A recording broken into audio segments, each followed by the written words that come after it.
I never imagined the day would come when two sheriff's deputies would be standing on the porch of our secluded mountain cabin, hands hovering near their holsters, ordering my wife to step outside with her hands visible. Their boots creaked against the old pine planks of our wraparound porch as they delivered the shocking news. They were responding to a report of criminal trespassing and breaking and entering. And behind them, wearing a smug grin that could curdle milk, stood Karen Piton, her blazer glittering with HOA president pins like a badge of self-appointed royalty. Karen was the most power-hungry woman in all of Pine Ridge County, and she'd finally brought her chaos to our doorstep. "Officers," my wife Sarah said evenly, though I could see the faint tremor in her hands. "There must be some kind of mistake. This is our property." Karen stepped forward, her voice syrupy and full of mock concern. "These people have been squatting here for weeks," she declared. "As president of the Pine Ridge Lakeside HOA, I have full documentation showing this cabin falls under our jurisdiction. They've failed to file any occupancy paperwork, and they haven't paid a single association fee." The taller deputy, a man with graying temples and the kind of calm authority that comes from decades on the job, turned toward Sarah.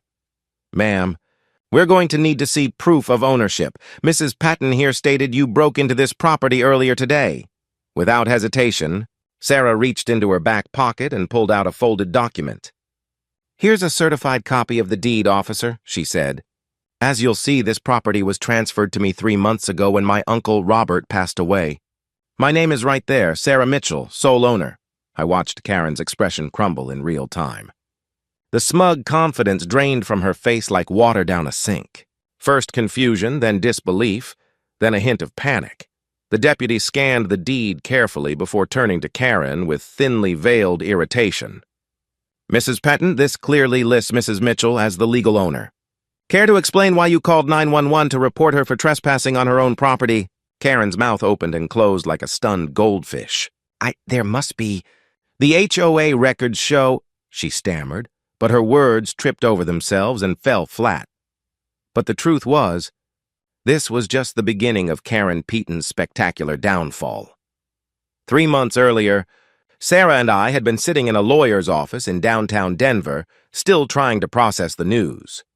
Her uncle Robert, a lifelong forest ranger and the most self-reliant man I'd ever known, had passed away and left Sarah his most treasured possession, a beautiful log cabin nestled on 5 acres of untouched Colorado wilderness.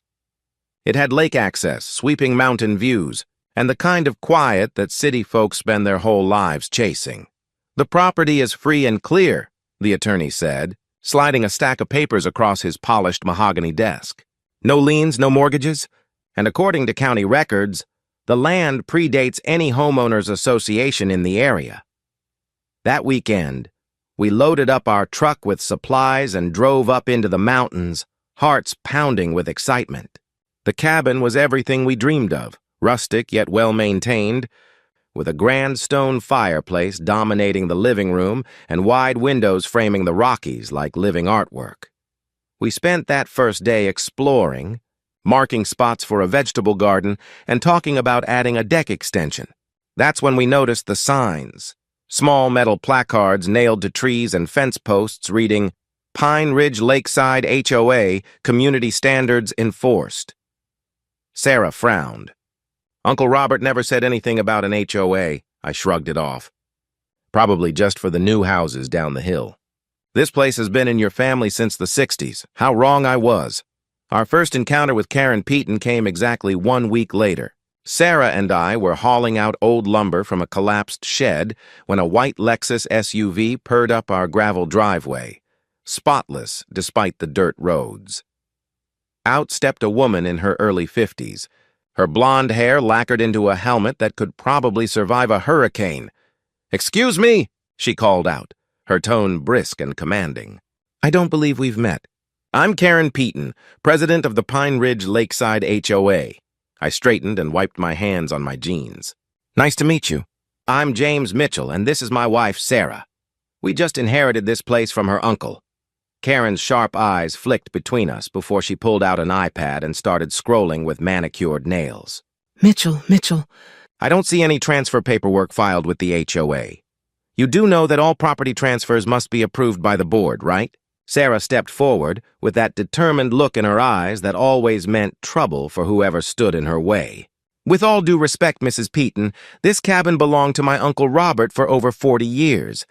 It's private property, Karen laughed, a sound halfway between a scoff and a screech. Oh, honey, that's what they all say.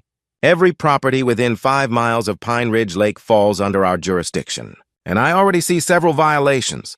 That lumber pile's an eyesore and needs to go. Your grass is over the height limit, and is that a bird feeder?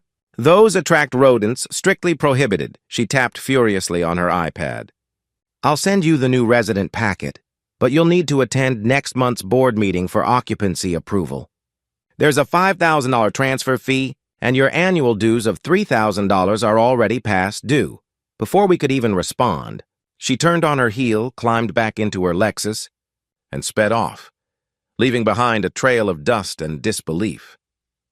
The next few weeks turned into a nightmare. Karen showed up constantly, clipboard in hand, documenting violations. Our firewood wasn't stacked to HOA specifications.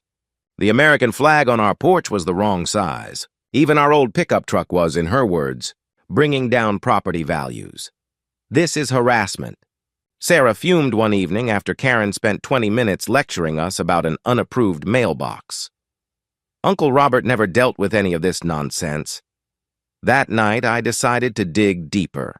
With my laptop open and a pot of coffee brewing, I started tracing the HOA's history. And what I found was shocking. The Pine Ridge Lakeside HOA had only been formed 8 years ago to manage a cluster of luxury homes on the south shore of the lake.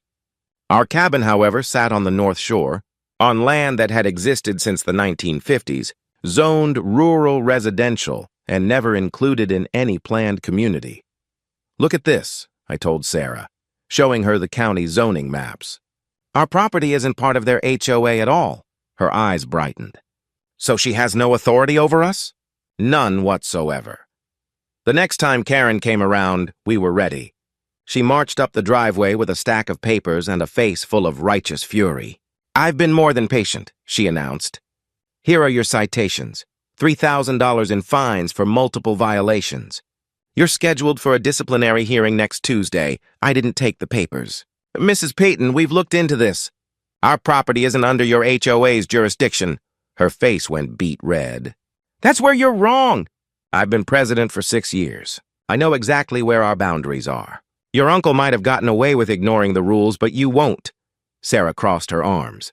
Then show us the official HOA maps that include our property. Karen's lips tightened. Those are confidential documents. Only board members can view them. Then we'll request them from the county, I said calmly. In the meantime, please stop coming here uninvited. You're trespassing. Karen gave a bitter little laugh. Trespassing? I'm conducting official HOA business. But fine, have it your way. Don't come crying to me when the sheriff gets involved. She stomped back to her SUV, snapping photos of our property as she left, and I had a sinking feeling she meant every word. 3 weeks later, things came to a head. I had to drive back to Denver for a meeting, leaving Sarah at the cabin to finish painting the kitchen cabinets. Around 2 p.m., my phone rang. Sarah's name appeared on the screen, but instead of her voice, I heard the crackle of police radios. James, she said, her voice steady but tight. You need to come back. Karen called the cops and told them I broke into the cabin. My knuckles whitened around the steering wheel as I merged onto the highway, my heart pounding with a mix of fear and fury. This was war. Are you okay? What happened? I asked the moment I picked up the phone. I'm fine, Sarah replied, though I could hear the tremor in her voice. The deputies are here now. I showed them the deed, but James, she told them I was a dangerous squatter. They had their hands on their weapons when they approached me. The drive back to the cabin felt like the longest 90 minutes of my life. My pulse hammered with every mile until, finally, I turned up our gravel road. 2 sheriff's cruisers sat in the driveway, lights still flashing, and right beside them, Karen's white Lexus gleamed like a snake in the sun. Sarah was on the porch, papers clutched in her hand as she spoke with the deputies. Karen stood off to the side, arms crossed and foot-tapping with impatient arrogance. Officer, I said as I stepped out of my truck, trying to keep my voice calm despite the rage boiling in my chest. I'm James Mitchell, Sarah's husband. Can someone please tell me what's going on here? The lead deputy, a tall man with graying hair and exhaustion etched into his face, introduced himself as Deputy Harrison. Mr. Mitchell, he began. Mrs. Peaton here called 911 reporting that your wife had broken into this cabin. She claimed to have documentation proving the property is under her HOA's control, and that you were trespassing. I turned toward Karen, whose chin tilted upward in defiance. Deputy Harrison continued, his tone firm. However, your wife has provided clear proof of ownership. The deed lists her as the sole owner, properly filed with the county 3 months ago. This is ridiculous. Karen exploded, her voice shrill. They haven't paid HOA fees, haven't attended meetings, they're in total violation of— Ma'am, the deputy interrupted sharply, his patience clearly evaporating. Whether or not they're part of your HOA is a civil matter. But making a false 911 call, claiming a crime in progress, is a criminal offense. That's a misuse of emergency services. Karen's face drained of color. I genuinely believed the HOA records show. Show what exactly? Sarah cut in, her tone cold and razor-sharp. That you've been harassing homeowners who aren't even part of your association? That you've been trespassing on our property for weeks. Let's all take a breath, Deputy Harrison said, raising a hand. Mrs. Peaton, I strongly suggest you verify your HOA boundaries before making any more complaints. Mr. and Mrs. Mitchell, if this continues, you can file a harassment report with our office. As the deputies wrapped up and prepared to leave, Harrison pulled me aside. His voice dropped low. Between you and me, he said quietly, this isn't the first time we've had problems with Mrs. Peaton and her HOA. You might want to talk to your neighbors. That evening, Sarah and I sat on the porch, watching the sun sink behind the mountains. The adrenaline from the day finally wore off, leaving behind a mix of exhaustion and quiet fury. We can't let this go, Sarah said firmly. She could have gotten me shot. What if I hadn't had the deed on me? I nodded. First thing tomorrow, we're setting up security cameras. And we need a lawyer, Sarah added. Someone who knows property law and HOA disputes. Over the next week, we turned our fear into determination. 8 high-resolution cameras went up, covering every inch of our land. Then we started knocking on doors. That's when the stories started pouring out. Tom and Ellen Brewster, who lived half a mile down the road, told us she fined us $3,000 for having the wrong color shutters. We've been here since 1995, long before her HOA even existed. Then there was Mike Garza, a third-generation cabin owner near the lake. He showed us a pile of bogus citations. She keeps claiming my land's part of the HOA, but county records say otherwise. She just won't stop. The biggest breakthrough came from Dorothy Chen, an 80-year-old widow who had once worked in the county planning department. She invited us in for tea, then spread a collection of old maps across her kitchen table. I remember when that HOA was formed, she said, adjusting her glasses. Its boundaries only ever covered the new development on the South Shore. Everything else was grandfathered in as rural residential. Then she leaned in conspiratorially. But I've heard rumors that the maps the HOA keeps on file aren't the same ones the county approved. Might be worth looking into. Armed with that information, we met with our new attorney, Patricia Hawkins, a sharp-minded woman in her 40s who specialized in property and HOA law. She listened to our story carefully, occasionally scribbling notes with deliberate precision. False 911 calls, trespassing, harassment, possibly fraudulent records, she summarized. If what you're describing checks out, Mrs. Peaton could be facing both civil and criminal charges. What do we do first? I asked. Patricia's smile was confident and razor-edged. We start with a formal complaint to the county, focusing on the boundary discrepancies. Then we request every official document related to your property, both from the HOA and the county. If fraud exists, we'll uncover it. 2 weeks later, Patricia called with barely contained excitement. You're not going to believe this, she said. I compared the HOA's internal maps with the county's official records, and they don't match. Someone altered them to include 40 additional properties that were never part of the original HOA. Someone being Karen? Sarah asked. Precisely, Patricia confirmed. The changes were made 2 years after she became president. She's been collecting illegal dues and issuing fines to people who don't even belong to her association. That's not just fraud, that's racketeering. We filed a formal complaint the next morning. What followed was a whirlwind. County investigators interviewed dozens of homeowners, reviewed years of financial records, and compared multiple versions of HOA maps. And as the investigation closed in, Karen's behavior turned frantic. She sent us threatening letters signed by the HOA's attorney, who, as we later discovered, was her brother-in-law. She called emergency board meetings just to rant about the Mitchell problem. She even tried convincing the local paper that dangerous outsiders were undermining community values, but none of it worked. Investigators found proof that Karen herself had altered digital boundary maps, expanding the HOA's reach illegally and pocketing more than $200,000 in unauthorized dues and fines. Over 6 years, the County Board of Supervisors called an emergency public hearing. The room was packed, dozens of furious homeowners clutching stacks of fake fines, bogus violation letters, and photos of citations Karen had posted on their doors.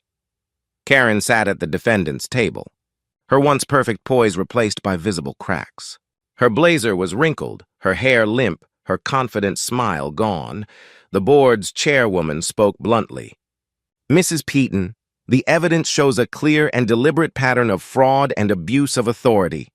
Effective immediately, the Pine Ridge Lakeside HOA is ordered to cease all actions concerning properties outside its original boundaries. Furthermore, all fines and dues collected from these properties are to be refunded, with interest. Karen gaped, her voice rising. You can't do this. I've spent years protecting property values. These people don't understand how hard it is to run a community. The chairwoman's tone turned icy. You extorted money from dozens of families under false pretenses. You're lucky if fraud is the only charge you face. The crowd erupted in applause as deputies approached and escorted Karen out. But the story didn't end there. 2 weeks later, the charges became official. 37 counts of fraud, 1 count of racketeering, and multiple counts of falsifying public documents. Sarah and I were sitting on our porch one quiet evening when our neighbor, Tom, texted, "Turn on Channel 9. You're going to want to see this." The news anchor stood outside the courthouse, her hair whipping in the mountain wind. In a stunning development, she reported, former HOA President Karen Peaton has been found guilty on all charges. She's been sentenced to 5 years in prison and ordered to pay $450,000 in restitution to affected homeowners. The camera cut to Karen being led away in handcuffs. Her perfect image shattered, makeup streaked, expression vacant with disbelief. "I'm innocent," she shouted to the reporters. "Without me, property values will collapse. The community will fall apart." But no one listened. Her reign was over, undone not by rebellion or scandal, but by the simple act of ordinary people saying enough.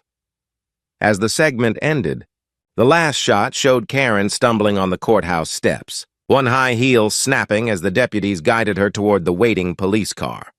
Justice, it turned out, looked good under the Colorado sun.